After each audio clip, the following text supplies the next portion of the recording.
गुरुदेव कहने लगे, बेटा तुम ये मत सोचना मैं किसी जाति का समर्थन कर रहा हूँ, मैं किसी की जाति का समर्थन नहीं कर रहा हूँ। मेरी निगाह में तो चारों वर्ण उनके गुण कर्म स्वभाव के आधारित पर है। गायत्री ब्राह्मण बनने का हकदार कौन हो सकता है, ये आज तुम्हें बताने का मन है। ब्राह्मण बनने का हकदार वो हो सकता है जिसने गायत्री को सिद्ध किया हो और सूर्य को सिद्ध किया हो। बोले गायत्री कौन? बोले गायत्री वो जो दया, ममता, करुणा और विवेक की देवी है, भाव संवेदनाओं की देवी है। आप सब जानते हैं भाव संवेदनाएं जहाँ होती हैं, जहाँ हंसी खुशी का माहौल होता है, लोग उनके पास बैठना पसंद करते हैं। हर तरफ खुशी की उमंगें लहराएं उठती रहती हैं और जहाँ ये सब बातें नहीं होती वहाँ लोग उनसे दूर भागना पसंद करते हैं। गायत्री का मतलब विवेक, गायत्री का मतलब करुणा, गायत्री का मतलब संवेदना जहाँ हिलोरे ले रही हो, वो गायत्री माता को सिद्ध करने के लिए गुरुदेव ने 3 चरण बताए।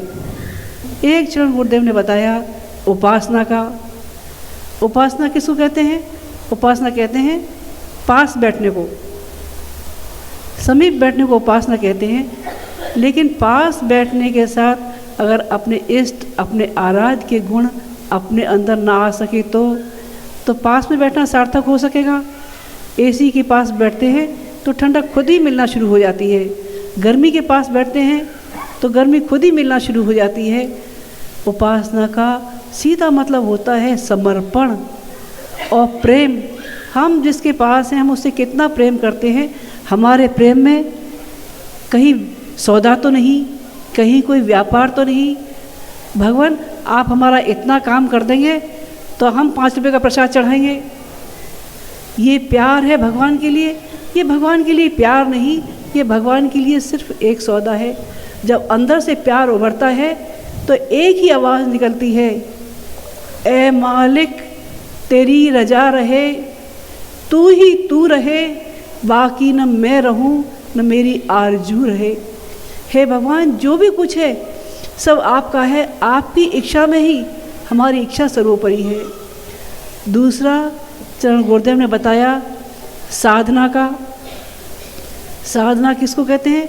साधना उसको कहते हैं जिसमें हर पल अपने आप को साधना पड़ता है, अपनी गलतियों को, अपनी बुराइयों को हर पल ये देखना पड़ता है कि हमारे रास्ते में कहाँ अवरोध पैदा कर रही हैं, कहाँ हमको भटका रही हैं। उनसे लड़ना पड़ता है, जद्दोजहद करनी पड़ती है अपनी बुराइयों से लड़ने के लिए। जब दिवाली का समय आता है तो घरों में रंगाई, पुताई, सफाई सब शुरू हो जाती है। किस लिए? इसलिए कि माँ लक्ष्मी हम पर प्रसन्न होंगी तो हमारे घर में आएंगी। लेकिन वो आदि सत्ता अगर हमारे अंतःकरण में आना चाहे और हमारा अंतःकरण मलिनताओं से भरा हो तब बात बनेगी।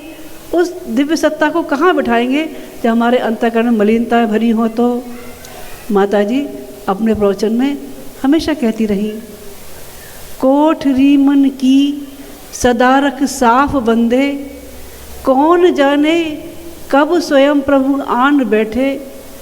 तुम बुलाते हो उसे यदि भावना से, कौन जाने कब निमंत्रण मान बैठे। अगर वो निमंत्रण मान ही बैठा है तो बुराइयों से, मलिनताओं से भरे अंतःकरण में कहाँ बिठा सकेंगे? बिठा नहीं सकेंगे। तीसरा कदम गुरुदेव बताते रहे आराधना का।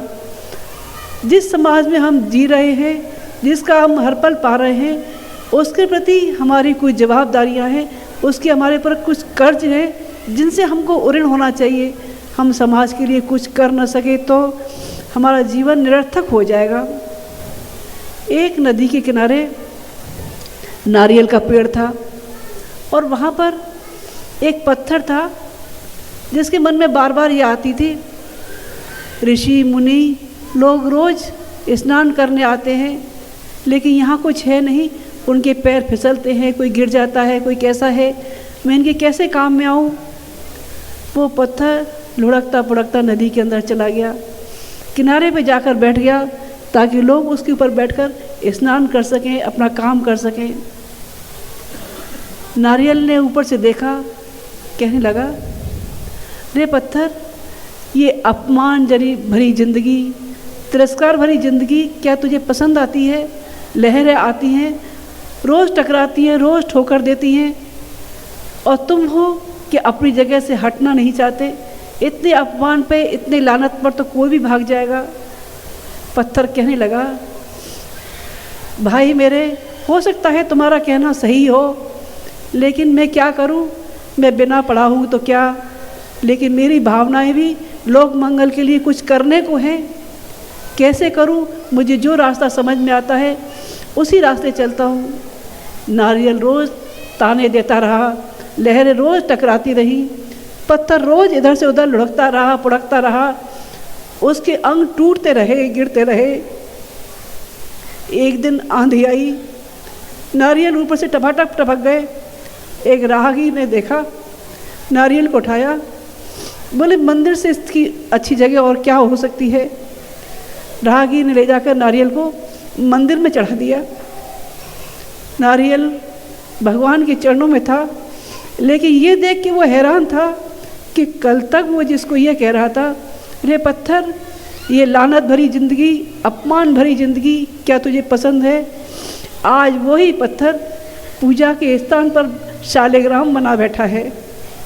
जो लोग लोक मंगल के रास्ते पर अपना सब कुछ दांव पर लगाकर निकल पड़ते हैं, वो शालिग्राम बन जाते हैं, पूजा के योग्य हो जाते हैं।